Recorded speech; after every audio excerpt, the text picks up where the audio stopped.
मेरे सभी दोस्तों को मेरा नमस्कार, जय हिंद और सत श्री अकाल। दोस्तों, यूपी टीजीटी और पीजीटी की सीरीज़ को जारी रखते हुए आज के वीडियो में भी हम समसामयिक घटना चक्र से कला के विविध प्रश्नों का भाग 2 लेके आए हैं। ये वीडियो टीजीटी, पीजीटी के अलावा डीएसएसबी, केवीएस, एनवीएस और यूजीसी नेट जैसी परीक्षाओं के लिए बहुत उपयोगी है।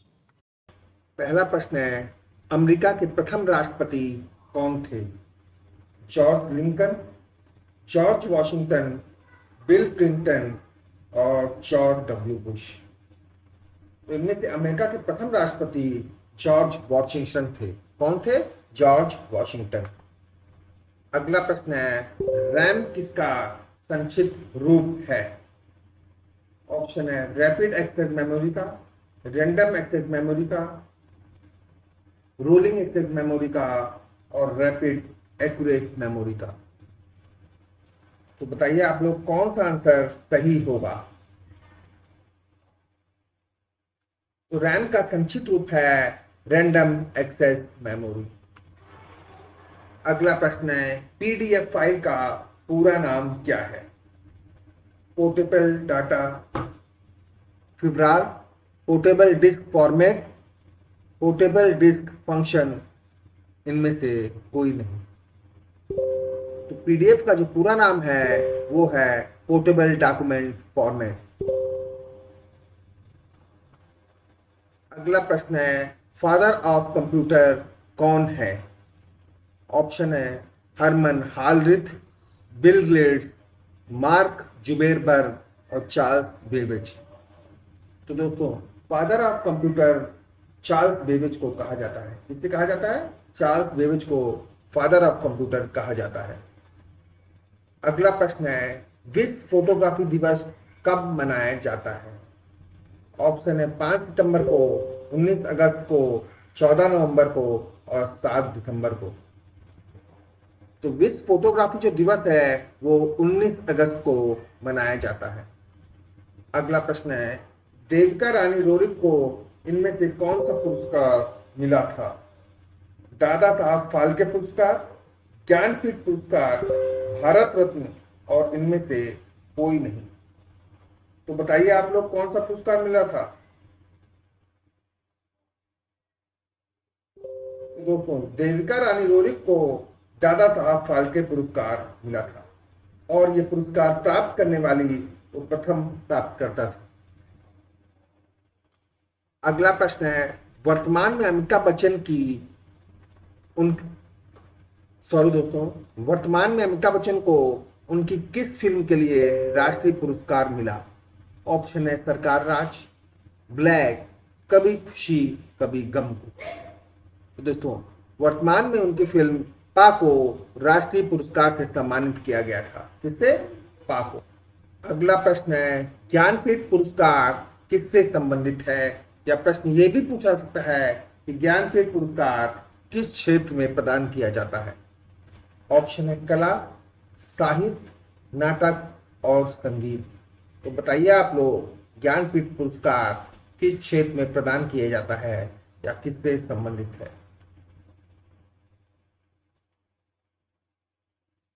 तो जो ज्ञानपीठ पुरस्कार है वो साहित्य से संबंधित है। किससे? या साहित्य के क्षेत्र में ज्ञानपीठ पुरस्कार प्रदान किया जाता है। अगला प्रश्न है, सुमित्रा नंदन पंत को किस रचना के लिए ज्ञानपीठ पुरस्कार मिला था? प्रश्न है, सुमित्रा नंदन पंत को किस रचना के लिए ज्ञानपीठ पुरस्कार मिला था? यामा के लिए, ययाति के लिए, चिदम्बरा के लिए और गण देवता के लिए। बताएं आप लोग, बताइए भाई।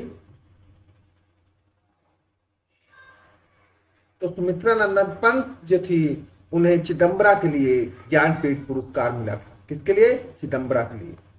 अगला प्रश्न है, फैज अहमद फैज कौन थे? ऑप्शन है मुगल बादशाह, मुगल सेनापति, शायर और गायक। तो दोस्तों, फैज अहमद फैज जो थे वो एक शायर थे। कौन थे? शायर। अगला प्रश्न है, भारतीय ग्रंथ वरहत संहिता का रचयिता कौन है? भारतीय ग्रंथ बृहत संहिता के रचयिता वारामिहिर हैं। कौन है? वारामिहिर। इन्होंने 3 महत्वपूर्ण ग्रंथों की रचना की थी, जयातक, बृहत संहिता तथा पंच सिद्धांतिका। अगला प्रश्न है, ऑस्कर पुरस्कार की शुरुआत कब की गई, या ऑस्कर पुरस्कार की शुरुआत कब हुई? ऑप्शन है 1913 में, 1929 में, 1931 में और 1940 में। दोस्तों, ऑस्कर पुरस्कार की शुरुआत 1929 में हुई। कब हुई थी? 1929। अगला प्रश्न है, रेडक्लिफ रेखा किन 2 देशों के बीच स्थापित है? प्रश्न है, रेडक्लिफ रेखा किन 2 देशों के बीच स्थापित है? ऑप्शन है भारत एवं चीन, जर्मनी फ्रांस, भारत पाकिस्तान और पाकिस्तान और अफगानिस्तान।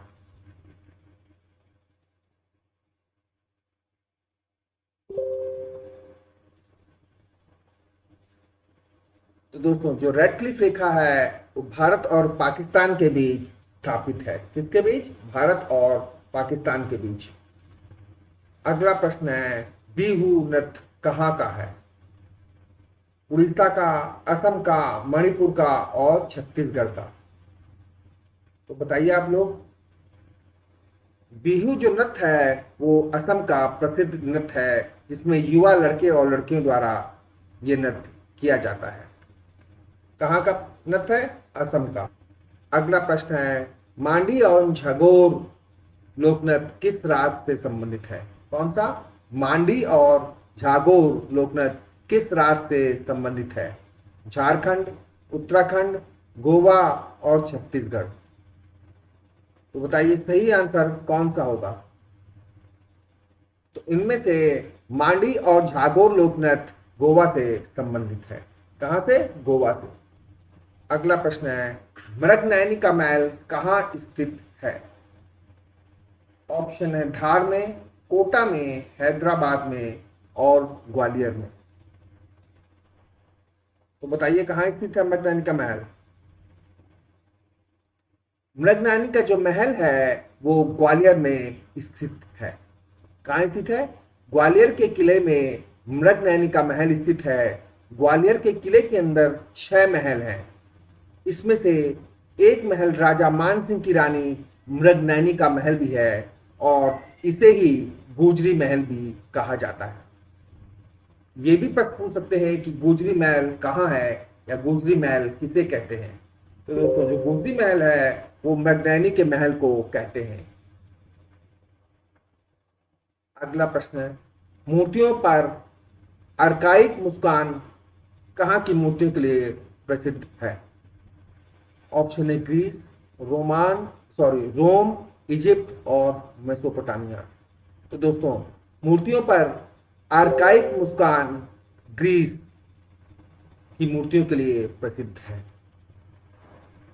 अगला प्रश्न है, कोई नाम, चिन्ह या अन्य तरीका जो किसी कंपनी को उसे प्रयोग करने का न्यायिक अधिकार प्रदान करता है उसे कहते हैं। ऑप्शन है ट्रेडमार्क, क्या है? Trademark, registration, brand and company. तो बताइए उसे क्या कहते हैं?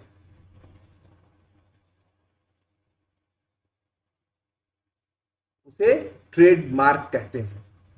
कोई नाम, चिन्ह या अन्य तरीका जो किसी कंपनी को उसे उपयोग करने का न्यायिक अधिकार प्रदान करता है उसे ट्रेडमार्क कहते हैं। अगला प्रश्न है, संत रैदास के गुरु का क्या नाम था? प्रश्न है, संत रैदास के गुरु का क्या नाम था? ऑप्शन है रामानंद, कबीरदास, शंकरदेव, इनमें से कोई नहीं। तो दोस्तों, संत रैदास के गुरु का नाम रामानंद था। क्या था? रामानंद। अगला प्रश्न है, शेरशाह का प्रसिद्ध मकबरा कहाँ है? शेरशाह का प्रसिद्ध मकबरा कहाँ है? कलकत्ता में, दिल्ली में, अजमेर में और सासाराम में। तो इनमें से शेरशाह का प्रसिद्ध मकबरा सासाराम में है। कहाँ है? सासाराम, बिहार में। अगला प्रश्न है 2014 में क्रिकेट खेलते समय किस खिलाड़ी की बॉल लग जाने से मृत्यु हो गई थी? ऑप्शन है Phillip Hughes, Usain Bolt, Jacques Kallis और शेन हूज। तो इनमें से दोस्तों फ्लिप ह्यूज की मौत 2014 में बॉल लग जाने से हुई थी। किसकी? फ्लिप ह्यूज की। अगला है विचारक ह्यूम किस राष्ट्र के थे? इटली, ब्रिटेन, जर्मनी और ग्रीक। तो दोस्तों जो विचारक ह्यूम थे वो ब्रिटेन के थे। कहां के थे? ब्रिटेन के। अगला प्रश्न है हेनरी मूर कहां के निवासी थे? ऑप्शन है इंग्लैंड, अमेरिका, ऑस्ट्रेलिया और अफ्रीका। तो दोस्तों जो हेनरी मूर थे वो इंग्लैंड के निवासी थे। कहां के? इंग्लैंड के।